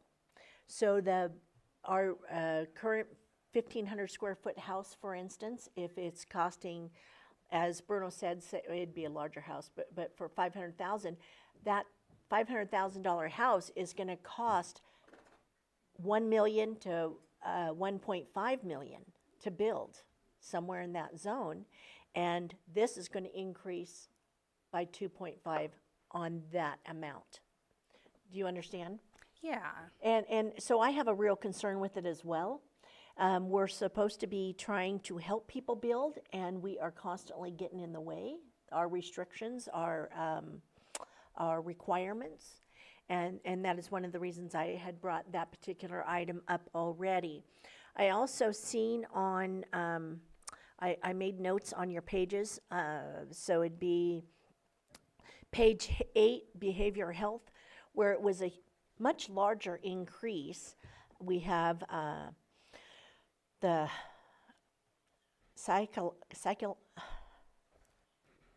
I'm having trouble reading.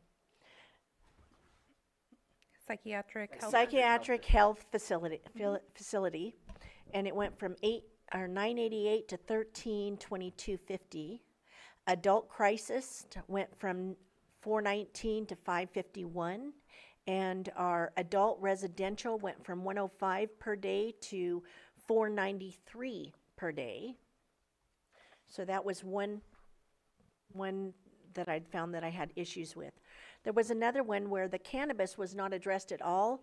Was there, I mean, there's no increases at all across the board on any of the cannabis stuff. Is there studies or price indexes? Did you do one with other counties on the cannabis? Because that was not touched. We did not do that this year. Okay. There was one done previously to establish that fee, but we have not. Okay, so that's why there was no increases in there. Page 26. Oh, nope, that's that one I understand. Page 30, assessor's records for rezone fees. Most of them were within the cap or not drastic, but our assessor recorder rezone fees went up from 155 to 542, which is a big jump and needs to be questioned. And I'm sorry, that was on the assessor's fees? Yeah, page 30. Second one under other fees.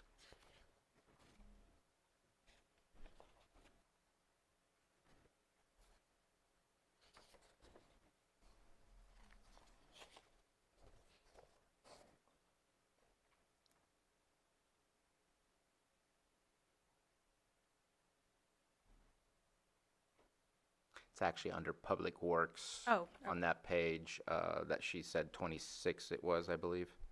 Is page 30. Sorry, page 30, but it's under Public Works heading.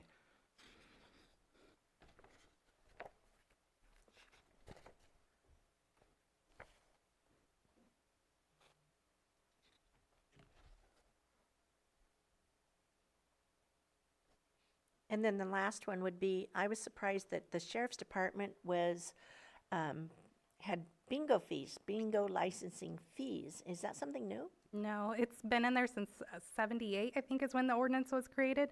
Really? I didn't realize And it that was in there. goes, and that goes under, I just thought it was a funny place for it under the sheriff's department. Yes, because they regulate the businesses doing bingo. Okay. Yeah. So for the Public Works, the rezone fee, that was based on the hourly rate of the surveyor and the time studies of 4 hours. So it's 4 hours times their hourly rate. Okay. And then on behavioral health. So that was justified? Yes. So for behavioral health, it was an increase, which is a state mandated from DHCS, Department of Healthcare Services.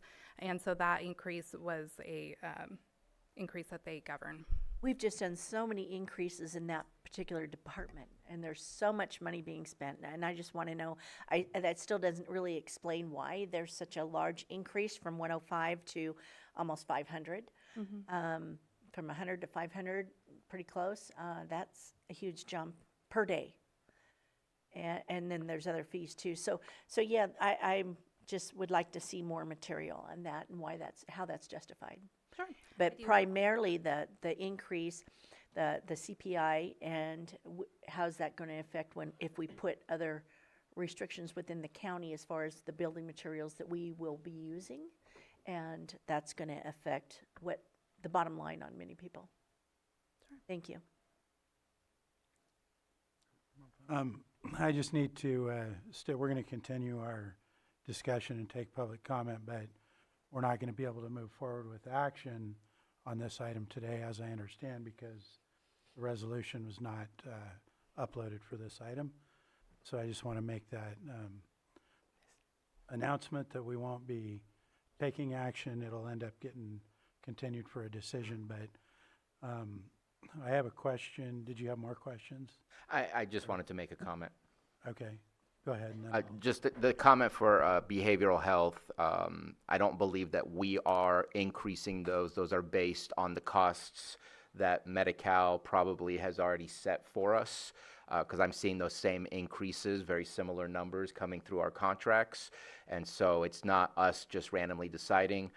It's based on Medi-Cal reimbursement. Now, I'm saying that with the best of my potential knowledge to try to at least to help explain what it is that I saw and what it is that you were commenting about. Okay. And I think, you know, there are some areas where like maybe the clerk fees are based on state statutes too. I think there's some situations like that. But I have a question about, because I was going to ask, you mentioned it about that we are hiring this consultant that's going to have an overall review of community development, not just about this, but other things. So glad to see that this will be addressed in there as well. And I'm just assuming at this point that if the board ends up approving this prior to that, because that's going to take a little while, that we would then readjust again if that had valid considerations that we wanted to take into account. Okay. Is there any further board questions or comments at this time? Anything further from administration that you want to offer? Then I would go ahead and open it up to the public for any comments about this item at this point. Not seeing any in the room. Is there any online? No. So we'll go ahead and close public comment, bring it back to the board for any, we won't be taking action today, but we need to figure out when it would be continued to, and if there's anything further the board wants to state before we do that. Do we have a suggestion on a date for a continuance? Next week. And while Go ahead. she's looking for a date, I just want to check in if there was a consensus of having that deep dive conversation regarding fees and the complexity of the list. I, again, saw it's 37 total pages of different fees for all the different departments, and just looking for simplification and deep conversation. I'd be okay with that. I don't know how it looks, how we would, who would be on that group to look at this, but I'm okay with it. I would ask admin to take the lead in deciding how best to move along with it. Okay. So I think you, what was that? Okay. So you have, we have consensus and direction. I move to continue this public hearing to May 5th at 10:45 a.m. Second. I have a motion and a second. All in favor? Aye. Aye. Opposed? Hearing none, that motion carries. Thank you. 4-0. So thank you. We'll see you back on the 5th.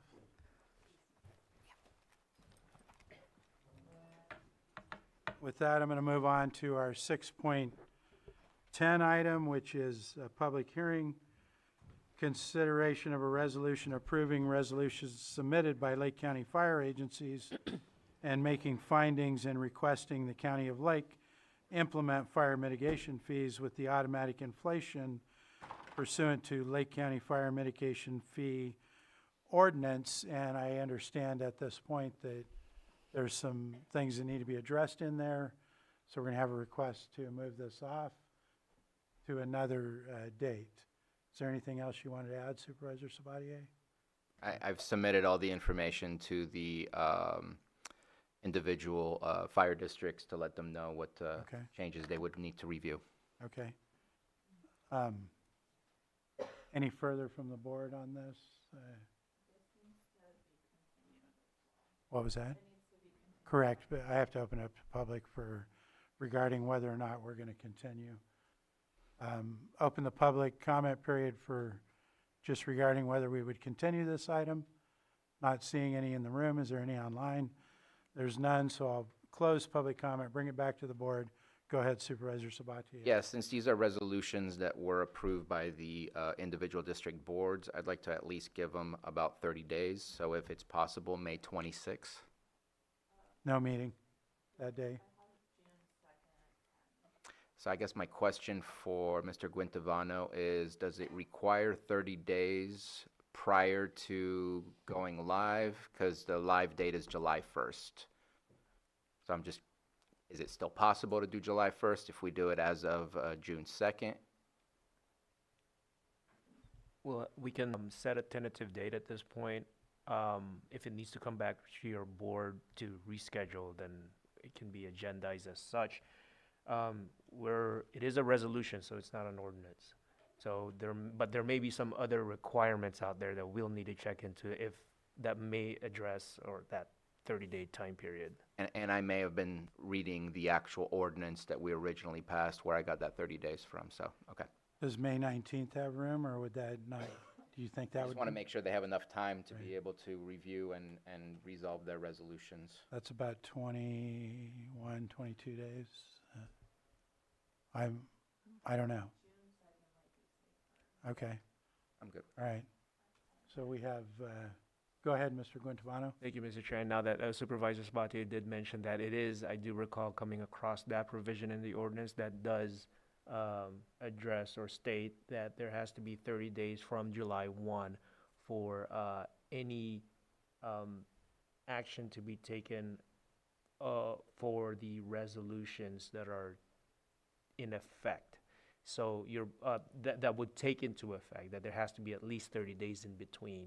So your board may want to consider at least even tentatively scheduling it in accordance with that. So May 19th. Yeah, that would be our last meeting and available. Is there room for that? 2:30. Okay. We'll make it work. I move to continue this public hearing to May 19th at 2:30 p.m. Second. I have a motion and a second. All in favor? Aye. Aye. Opposed? Hearing none, that motion carries 4-0. And I believe we'll take up our 5.4 item pulled. Let me read that off. Gotta get to it. We're going to take up 5.4, which is adopt a resolution amending resolution. Yeah, go ahead. Chair, please take up 5.11 until because she's here. Ms. Okay. Murray is here. Sorry. That's okay. Strike that. We're going to go on to our 5.11 item, which is second reading.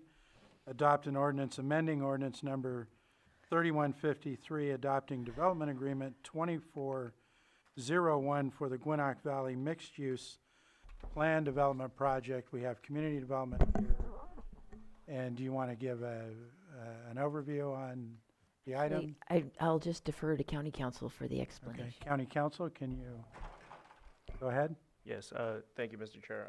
For purposes of the second reading of the ordinance, staff has identified an additional minor revision to the ordinance itself. The amendment, the revision was already reflected on the exhibit that's attached to the ordinance.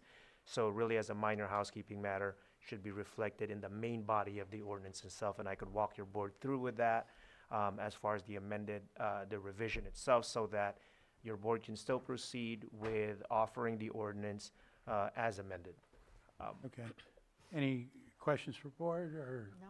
No, then I believe I need to open to the public still. There's no other, what's that? I could. Yeah, go ahead.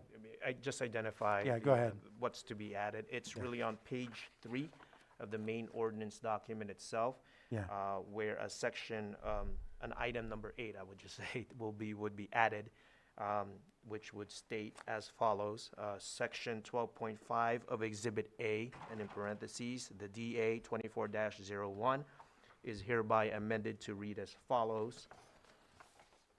And then it would go on to state 12.5, the county encourages the developer to continue to work with the Calliope County Water District regarding the district's purchase of a portion of the off-site well site and the district's operation of a well thereon pursuant to the existing term sheet between the developer and the district. If the district purchases and operates a well pursuant to the term sheet, developer shall grant the district all rights to groundwater associated with the off-site well site. And that would be the revision. Okay. Questions from supervisors about that revision? No? Okay. We'll go ahead and open it up to the public. Is there anyone in the room that wishes to address this item? And there's nothing online, so I'll close public comment and bring it back to the board for action. I will offer the ordinance with the amendment. Supervisor Owen. Aye. Supervisor Sabatier. Aye. Supervisor Crandall. Yes. And Supervisor Rasmussen. Aye. Thank you. So that carries 4-0. And we'll go ahead and close that item. Now I'm going to move back to item 5.4, which is adopt a resolution amending resolution 2025-72, establishing salaries and benefits for management employees for the period of July 1, 2025 to June 30th, 2029. And we have our administrative department and human resources here. And who would like to open this? HR, go ahead, Director Samick. Good morning, Board. Pam Samick, Director of Human Resources, but I'm actually going to hand this over to Diana Rico, Deputy Director, who worked through this part of the project, and have her present it to you. Thank you. Hello, Diana Rico, Deputy HR Director. So for your consideration today, we have updated the salary table for the management MOU, Management Employee Unit 1. The salary table includes changes that have been previously approved by your board during the fiscal year 2025-2026 adopted budget, position allocation amendments for fiscal year 25-26, mid-year budget adjustments, and the one that has not been approved previously is revisions that resulted from the consolidation of the Public Services Department and Public Works. I included in the memo the resolutions that had previously been approved, new positions that had been added, and the grade amendments to previous positions. Any questions? Do we have any questions from board members at this point? Not seeing any. I'll go ahead and open it up to public comment. Do we have anyone in the room? Nobody in the room, no hands online. Bring it back to the board for any further comments or action. For the resolution. Resolution's been offered. Supervisor Owen. Aye. Supervisor Sabatier. Aye. Supervisor Crandall. Yes. And Supervisor Rasmussen. Aye. That carries 4-0. Thank you. Thank you. And CAO, I believe that was, except for reports, that was all of the. That is correct, sir. So we're going to move on to supervisor reports. Does somebody want to start? Sure. Go ahead.